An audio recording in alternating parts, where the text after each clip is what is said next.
السلام عليكم ورحمة الله وبركاته. اهلا بيكم في مطبخ ست الكل. معانا النهاردة وصفة جديدة، هنعمل مع بعض المسقعة باللحمة المفرومة بطريقة سهلة جدا وهتعجبكم، ومن غير ولا نقلي ولا اي حاجة. وتعالوا شوفوا طريقتنا. بصوا المسقعة دايبة ازاي، بجد تحفة، هتعجبكم جدا. تعالوا نشوف طريقتنا. معانا هنا البتنجان الرومي بتاعنا، هنقشر البتنجان بتاعنا بالشكل ده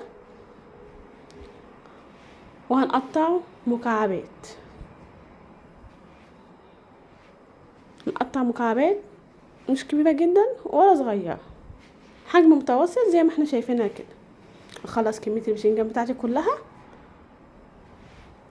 وتعالوا نظبط الفلفل بتاعنا.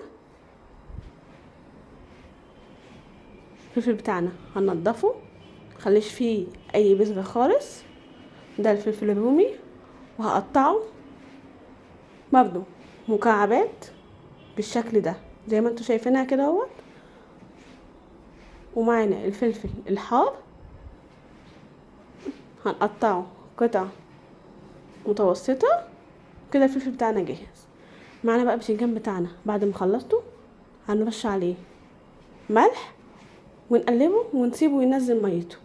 تمام كده. معانا هنا بطاطس هنقطعها مكعبات وهنحطها في ميه، وتعالوا نشوف هنعمل فيها ايه. معايا هنا بقى الطاسه بتاعتنا على النار، زي ما انتم شايفين كميه الزيت اللي انا حطيتها، يعني دول معلقتين زيت كبار يسخنوا.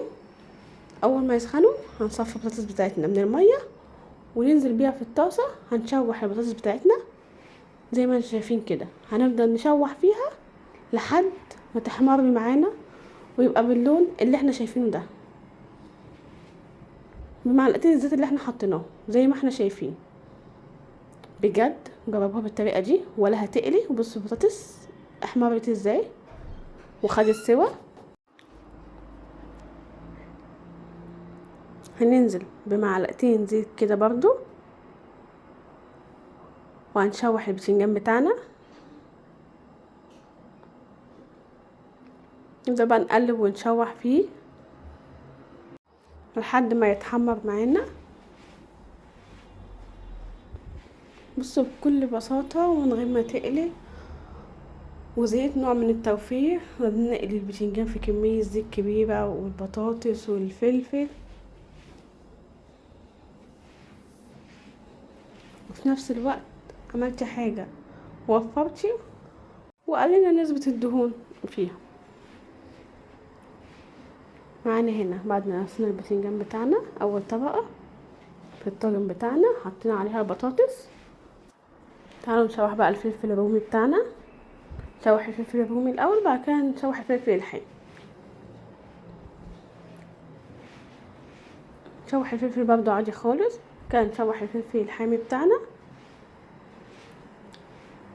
بصوا هتلاقي اصلا لونه شكله اكنه مقلي، مش هتحس باي اختلاف والله.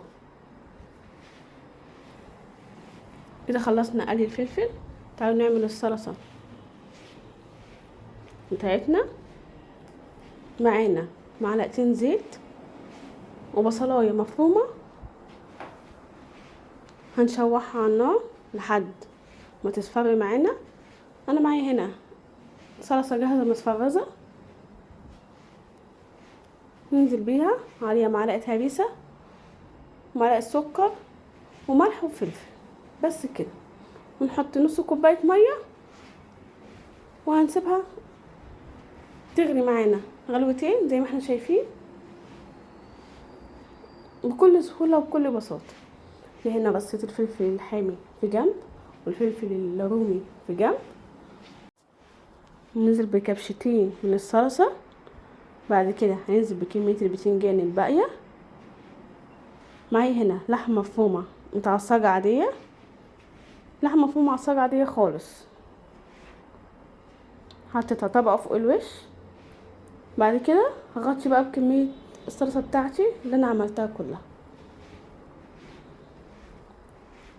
كميه الصلصه بتاعتي كلها زي ما احنا شايفين. ننضف الطاجن بتاعنا ونظبطه وندخله الفرن. مش تاخد منك وقت، تطلع بصوا بالشكل الجميل ده. شايفين يا جماعه استوت، والبطاطس كل دايبه، والفنجان دايب، وكل حاجه مستويه وجميله، وطعمها جميل واخف بكتير من القلي، طعمها حتى خفيف. بجد جربوها هتعجبكم جدا. ولو اول مره تشوفوني متنسوش تعملوا لايك وشير وسبسكرايب وفعلوا الجرس عشان يوصلكم كل جديد، واشوفكم فيديو جديد ووصفه جديده من مطبخ ست الكل. والسلام عليكم ورحمه الله وبركاته.